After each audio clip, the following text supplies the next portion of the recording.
Rebecca Over 60 with babyboomster.com. That's my blog. And today I wanted to talk about all the really dumb things I did when I was younger that made it so I had to learn how to live with less now that I'm over 70. So I did a lot of really stupid things, financially. And so I kind of wanted to tell you about it. For one thing, I'm what you would consider to be a creative type. I wanted to be an actor, which was probably a really dumb move, but I wanted to be an actor ever since I was in high school and college. I did a lot of plays. I was involved with the theater department, and it was just something I really wanted to do. In fact, my first paid gig as an actor was working at Knott's Berry Farm doing melodramas at a theater there, and I worked there for 3 years. And there were people there that had worked there like Steve Martin and Lauren Tweez, who I actually worked with before she did The Love Boat. And so it was a really fun place to work. So I decided that I wanted to move to LA and pursue a career as an actor. Now, I graduated from high school in 1971.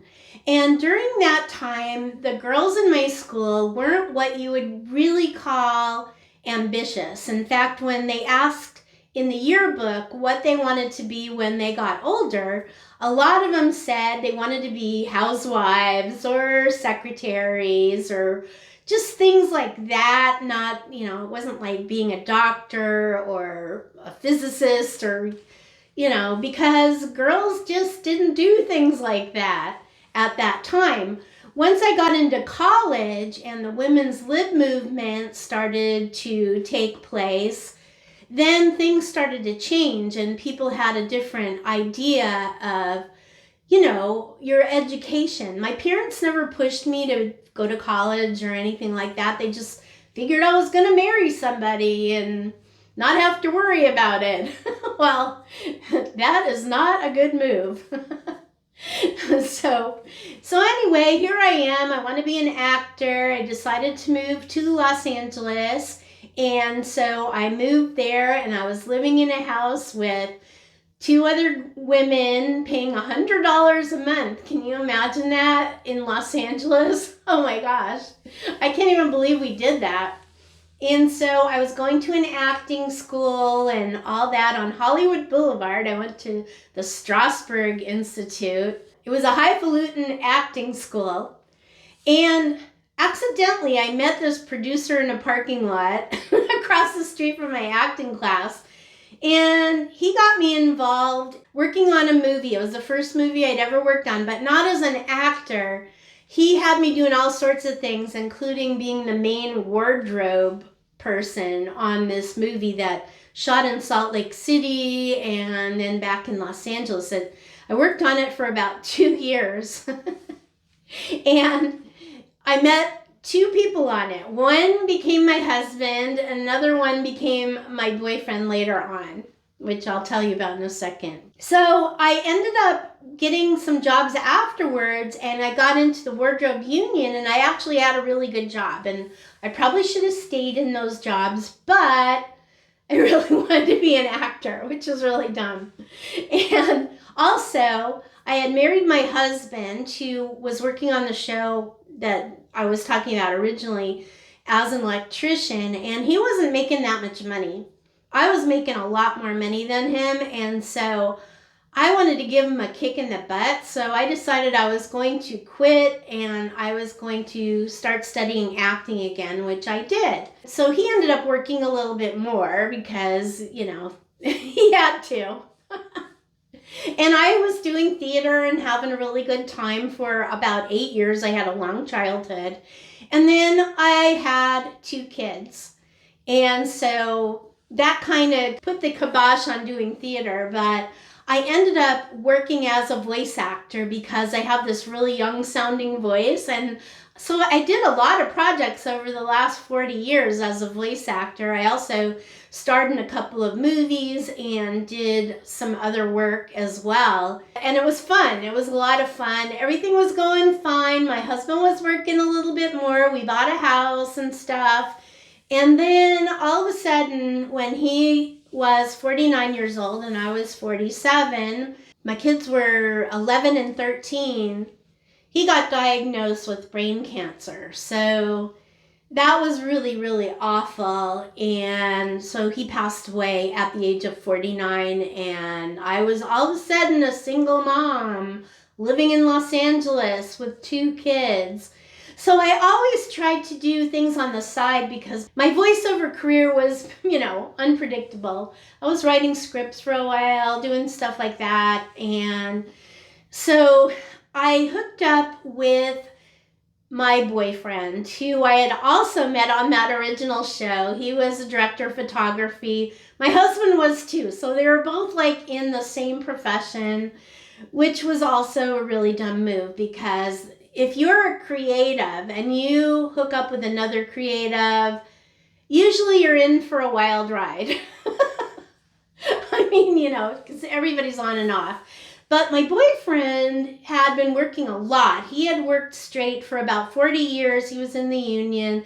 He was working on this one show for 11 years straight, and he was making a lot of money. So I thought, I'm in a good place, right? So at that point, I had bought a house, and it was a really nice house. It was a 4-bedroom house with my kids and everything. But he wanted to move into a bigger house because, I don't know, he just wanted to. And so what I did was I sold my house and I bought this other house using the money from the sale of this house. He had some other properties in other places, so we did it that way. But unfortunately, I found out that he had kind of a major drinking problem, which I really didn't recognize because I was sort of hypnotized by this love thing, even though the real love thing had been 20 years before that. So anyway, my kids at that point were teenagers, and my son ended up joining the Air Force as soon as he got out of high school. And so he's been actually in the Air Force ever since. So he's 35 right now. So he's a career guy in the Air Force, which was great because they completely took care of him. I didn't have to worry about him, and he's enjoying it. And then my daughter, who's amazing too, she used to drag me to Forever 21, and she always liked to buy clothes. She's a real fashionista and stuff.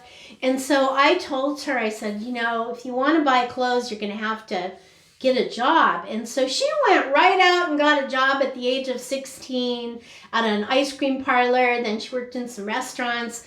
Then she put herself through college in communications and now has an amazing job that she's worked for the last 10 years. And so she's doing really, really well. She got married to somebody else who was a great job. So somehow I lucked out in the kid department because despite all the stuff I was going through and the craziness and everything, my kids turned out good. So what happened was with my boyfriend, all of a sudden his show got canceled. And he'd been working on it for 11 years. He was 60 years old, drinking too much. And so he just wasn't able to get it together. And at that time, the housing market crashed. It was 2008. And so we ended up losing that house. And I had to declare bankruptcy. It was terrible. It was awful. And of course, it was all in my name, which was really stupid too. So anyway, I couldn't really leave or do anything like that because LA is just insanely expensive. So we ended up moving to a couple of different places. I've moved a lot in my life. Even when I was young, my parents moved a lot. I've moved a lot. I became very, very adaptable to things like that. It didn't stress me out to have to move a lot. we were living in a nice apartment, and he actually had a pension. He got a pension from the movie industry, which was really great. So we were comfortable. We were able to travel a little bit. We had a lot of fun. He did like to travel, which I loved, and so we went to a lot of great places. So it was worth it, even though we were kind of like at that point more like roommates than like a romantic couple because of the drinking problem. So anyway, he ended up getting diagnosed with pancreatic cancer, and he passed away after a year and a half of me taking care of him, which really made it difficult for me to do anything else. And if you've ever been a caregiver, it's difficult. It's very hard, and I had to do it twice. Anyway, I was sort of like, okay, I'm sitting in this apartment that I can't afford because it was insanely expensive. Oh, and COVID hit right after he passed away, just like within weeks of him passing away. And so I ended up having to move into a room in a house where I had to share a bathroom with a guy that I didn't know. And it was not a fun experience at all. And so luckily, my girlfriend, who I'd known from high school, had some property because she was smart. She worked in the film industry too, but she was smart and bought a bunch of property and, didn't go through all this craziness like I did. She ended up building an ADU, which is a additional dwelling unit. And as soon as it was finished, I moved in there with another woman who's the same age as me. And then my girlfriend lives next door. So we're sort of like living like Golden Girls, which is a great way to live if you're a single older person, because you have people around you, but you still have your own space.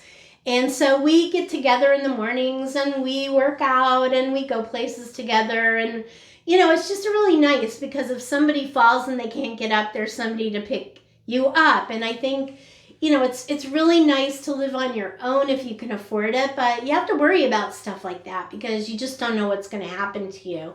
So it worked out really well. We seem to get along and everything. And so I've had to do a lot of things to supplement my not very good Social Security check. Because I work so much freelance, my Social Security check is about half of what it normally would be.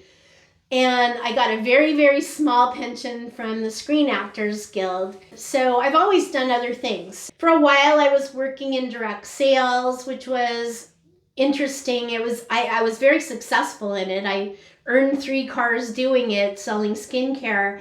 But I also spent a lot of money. I don't really recommend that at all. There's a lot of hidden costs in direct sales that I don't think are really worth it unless you're just really good with, keeping track of your money. But because I had moved up in that organization, I was spending a lot on putting together meetings and, buying product and things like that weren't good. And then I was working for a networking organization. I started building websites. I learned how to build websites. You can learn anything on YouTube.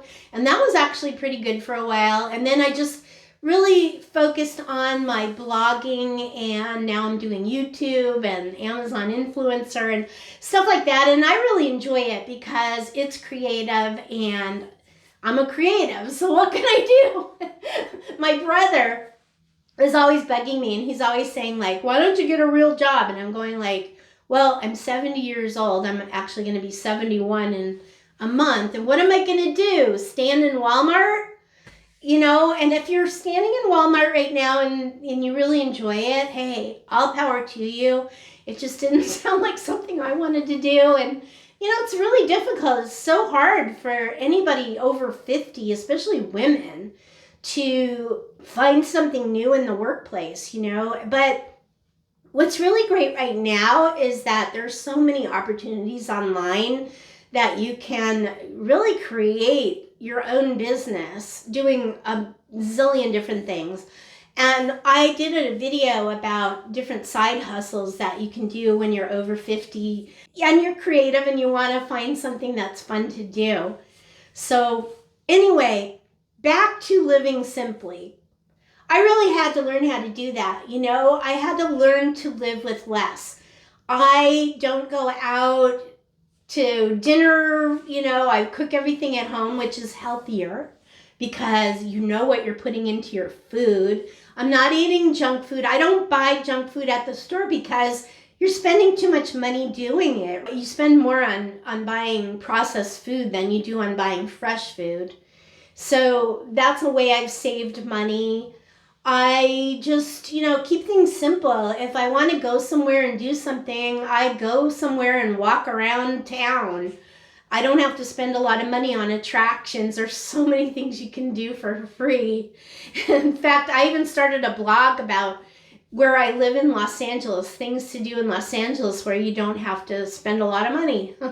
I don't need as many clothes. If you have a closet full of clothes that you haven't worn some of this stuff for the last 20 to 40 years, get rid of it, sell it. You can make a lot of money doing that and, just clean out your closet and live with less. It's also more sustainable because when you give your clothes to a thrift store, it's being recycled and it's not going into the environment because a lot of these fast fashion brands, they're putting a lot of chemicals into streams and oceans and things like that, and they're polluting it. So you have to, think about that. Think about the environment. Think about how you can live without polluting the environment. Like use less paper. You don't need paper when you can do things online. And I know for some of us who are older, it's really hard not to do that. Like, I know people, a lot of people, and probably maybe you too, that you're still getting the newspaper. I mean, newspapers have gotten so small anymore because most people are reading their news online.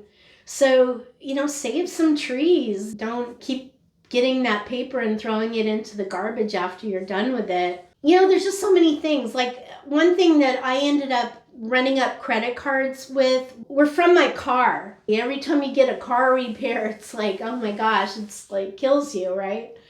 And I had a lot of problems with that. I was driving a car for the longest time without a car payment. It was so nice. It was a Prius. Unfortunately, somebody recently ran into it.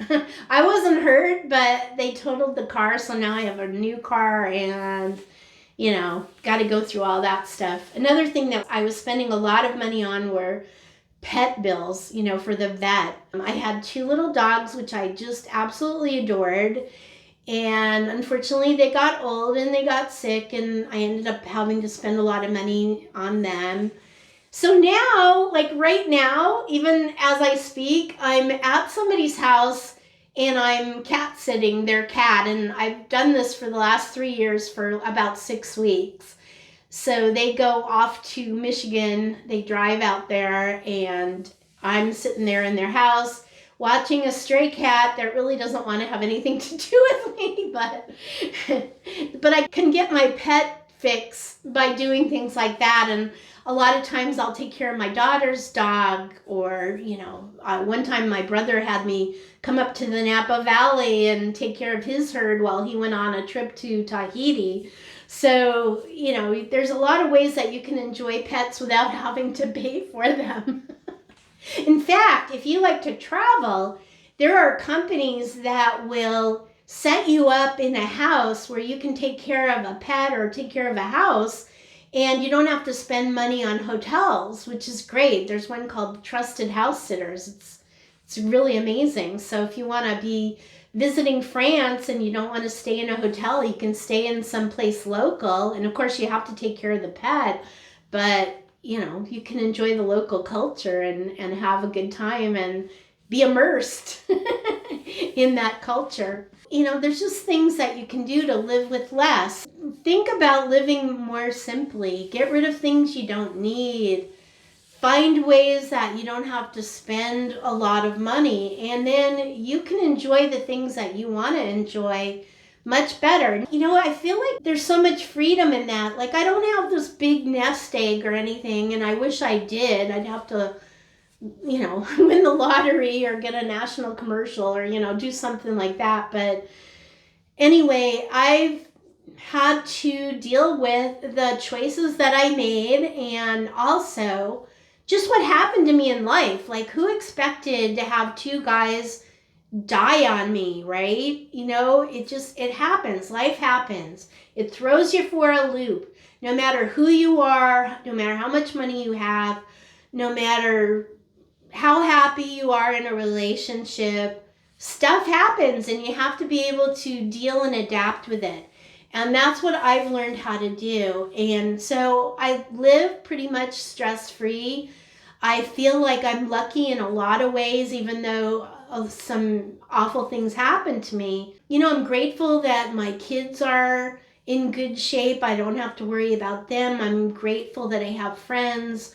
And I'm grateful that I'm able to find ways to make life better for myself by just doing interesting things to keep me busy. So anyway, I hope this helps you a little bit. If you're in that situation, I would love to hear about what you're doing to make life better for you if you made a lot of mistakes in your life. So please leave a comment. Please subscribe to my channel. Help me make it grow, because this is another way of making income is through YouTube also. Click the like button, click the notification bell, do all the stuff that that you do on a video. And, let's help each other that way. If we can help to support each other and, keep ourselves going, we'll have a happy, wonderful life. So I'll see you in the next video.